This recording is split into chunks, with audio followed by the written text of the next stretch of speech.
Column ہے محاذ قلم، لکھا ہے فدا عدیل نے۔ عنوان ہے افغانستان کا ذمہ دار کون؟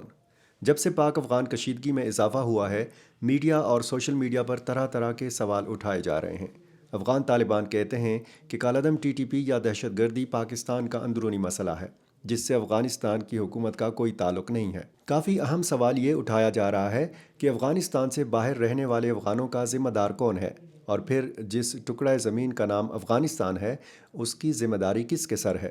ڈاکٹر نجیب، طالبان، مجاہدین، حامد کرزئی، اشرف غنی اور دوبارہ طالبان کے ان ادوار میں کون سا دور تھا جب کسی افغان حکومت نے پاکستان، ایران یا کسی اور ملک میں ہجرت کرنے والے اپنے بے بس اور لاچار شہریوں کی حالت زار کا پوچھا ہو، ان کی واپسی کی کوئی سنجیدہ کوشش کی ہو، یا حتیٰ کہ ایسے کسی خیال کا بھی اظہار کیا ہو؟ سچ تو یہ ہے کہ افغانستان کی موجودہ حالت زار کی بڑی ذمہ دار اگر طاقتور فوجی طاقتیں اور پڑوسی ممالک ہیں، تو برابر کی ذمہ دار افغان حکومتیں بھی ہیں اور افغان عوام بھی۔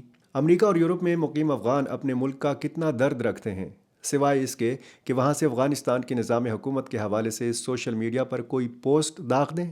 مغربی ممالک میں مقیم افغانوں کی بڑی تعداد کی ایسی کوئی بڑی مجبوری نہیں ہے جس کی وجہ سے وہ اپنے وطن واپس آئیں۔ افغانوں کی یہ قسم شاید وطن واپس بھی نہیں آنا چاہے گی۔ لاکھوں افغان مہاجرین پاکستان، ایران یا دیگر ممالک میں قسم و پرسی کی زندگی گزارتے رہے ہیں۔ ان بیچارے افغانوں کا ان کی کون سی حکومت نے پوچھا ہے؟ آج جب یہ بات کی جا رہی ہے کہ پاکستان کو غیر قانونی افغان مہاجرین کو جلد بازی میں نکالنے کے بجائے مزید مہلت دینی چاہیے تھی تاکہ وہ محنت مزدوری سے اکٹھی کی گئی جمع پونجی بھی منتقل کر سکتے اور اپنا سرمایہ افغانستان لے جا کر فوری طور پر آباد کاری کر سکتے، تو کیا اس مقصد کے لیے خود افغان حکومت کی جانب سے اقدامات کی ضرورت نہیں تھی؟ کیا آج افغان حکومت ان مہاجرین کے لیے خیمہ بستی، خوراک یا ٹرانسپورٹ کے ساتھ زمینوں یا مکانات کی تعمیر میں جو مدد دے رہی ہے، اسی طرح کی مدد اس سے قبل کوئی افغان حکومت فراہم نہیں کر سکتی تھی؟ افغانوں کے بہترین دماغ اس وقت ملک سے باہر ہیں، جو بہترین دماغ ملک کے اندر ہیں ان پر قسم قسم کے تالے لگے ہوئے ہیں۔ کسی بھی افغان حکومت نے مواقع ملنے کے باوجود مہاجرین کو واپس بلانے میں کوتاہی کیوں برتی؟ کیا افغان مہاجرین کو پالنا اور پالتے رہنا پاکستان، ایران، تاجکستان، ازبکستان، ترکی یا اقوام متحدہ کی ذمہ داری ہے؟ کیا ماضی کی تمام افغان حکومتوں نے یہ طے کر لیا تھا کہ اب یہ لاکھوں افغان باشندے پڑوسی ممالک کی ذمہ داری میں آتے ہیں؟ خود ان افغان مہاجرین نے کیا کیا؟ ان کو پاکستان نے شروع میں اپنے ملک میں جگہ دی اور عوام نے دلوں میں بھی بسایا۔ وہ سلسلہ پھر کئی دہائیوں تک دراز ہوتا چلا گیا۔ پاکستان آنا جانا افغانوں کے لیے ایسا ہی تھا جیسے پاکستان کے ایک صوبے سے دوسرے میں سفر کیا جائے۔ جب بھی افغانوں کو دائرہ حیات تنگ ہوتا محسوس ہوا تو انہوں نے پاکستان کا رخ کر لیا۔ پاکستان نے اپنے قوانین میں افغانوں کے لیے وہ رعایتیں دیں جن کا کوئی دوسرا ملک تصور بھی نہیں کر سکتا۔ اس کے جواب میں پاکستانیوں کا افغانستان جانا اس قدر سہل کسی بھی دور میں نہیں رہا۔ پاکستان کے اندر رہ کر افغانوں کو کس قسم کی آزادیاں رہیں، اس پر بات کی جائے تو یہ کہانی بہت طویل ہو جائے گی۔ افغانوں کی کئی نسلیں پاکستان میں پیدا ہوئیں اور یہیں جوان ہو گئیں، اور یہاں پیدا ہونے والی نسلیں اب بڑھاپے کی دہلیز پر قدم رکھنے والی ہیں۔ ان نسلوں نے شاید ہی سوچا ہو کہ انہوں نے کبھی وطن واپس بھی جانا ہے۔ مذہبی، لسانی اور ثقافتی رشتوں میں بندھے پاکستانیوں اور افغانیوں نے یہاں پاکستان میں کئی دہائیوں تک اکٹھے کاروبار کیا، اور افغان پاکستانی معاشرے میں ایسے ضم ہو گئے جیسے یہ کسی دوسرے ملک کے شہری ہی نہ ہوں۔ یہ الگ بات ہے کہ ان افغانوں کو اپنے وطن سے اس قدر لگاؤ بھی رہا کہ انہوں نے کبھی بھی پاکستانیوں کے ساتھ اکٹھے عید نہیں منائی۔ سعودی اعلان پر جس دن افغانستان میں روزہ اور عید کا اہتمام کیا جاتا ہے، تو پاکستان میں مقیم مہاجرین نے بھی ہمیشہ اس سلسلے میں اپنے ملک کی پیروی کی ہے۔ شاید اسی عمل کو افغانوں نے اپنی مٹی سے محبت کی علامت سمجھ لیا ہو۔ کم از کم اسی عمل سے وہ اپنے وطن کے ساتھ جڑے رہے، ورنہ واپس جانے والے 40 سال تک کے اکثر افغانوں نے بتایا کہ ان کی پیدائش پاکستان میں ہوئی ہے۔ ان میں اکثر پہلی دفعہ اپنی مادر وطن جا رہے تھے۔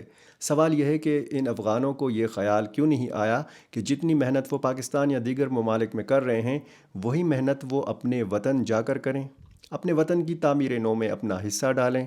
افغان حکومتوں نے سنجیدگی کا مظاہرہ کیا ہوتا، یا بیرون ملک مقیم افغان مہاجرین وقتاً فوقتاً اپنی حکومتوں پر دباؤ ڈالتے رہتے، تو شاید ان کی وطن واپسی کا کوئی آبرومندانہ راستہ نکالا جاتا۔ آج لاکھوں افغان مہاجرین کو عجلت میں واپسی کا پروانہ نہ تھمایا جا رہا ہوتا، ان کی پکڑ دھکڑ نہ ہوتی اور ان کی توقیر پر بھی کوئی حرف نہ آتا۔ نہ ہی افغان حکومت کو اس قسم کے چیلنج کا سامنا ہوتا جو ان دنوں دیکھا جا رہا ہے۔ جنگ کے زمانے میں جان بچا کر دوسرے ملک ہجرت کرنا دانش مندی کا تقاضا تھا، لیکن 40-45 سال سے اپنے وطن کو فراموش کر کے دیار غیر میں پڑے رہنا ہرگز غیرت کا مظاہرہ نہیں۔ غیرت اور حمیت یہی ہے کہ اپنی مٹی کی خدمت کی جائے۔ وہاں کے نظام حکومت کے حوالے سے افغانوں کی کوئی تجویز، کوئی رائے، کوئی منفرد سوچ ہے تو چیزیں ملک سے باہر رہ کر عملی شکل میں نہیں ڈھالی جا سکتی۔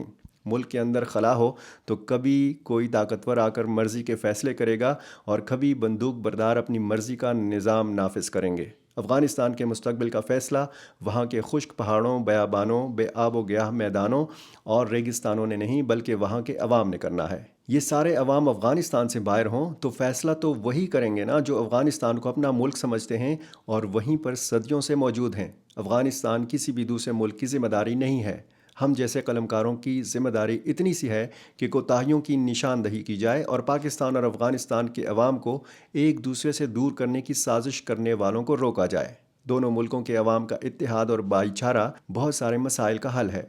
افغان مہاجرین کی ذمہ داری ہے کہ وہ دنیا میں جہاں کہیں بھی ہیں اپنے وطن واپس جائیں اور اپنے جنگ زدہ ملک کو نئے اور توانا جذبے کے ساتھ اٹھائیں اور غیرت کی زندگی جئیں۔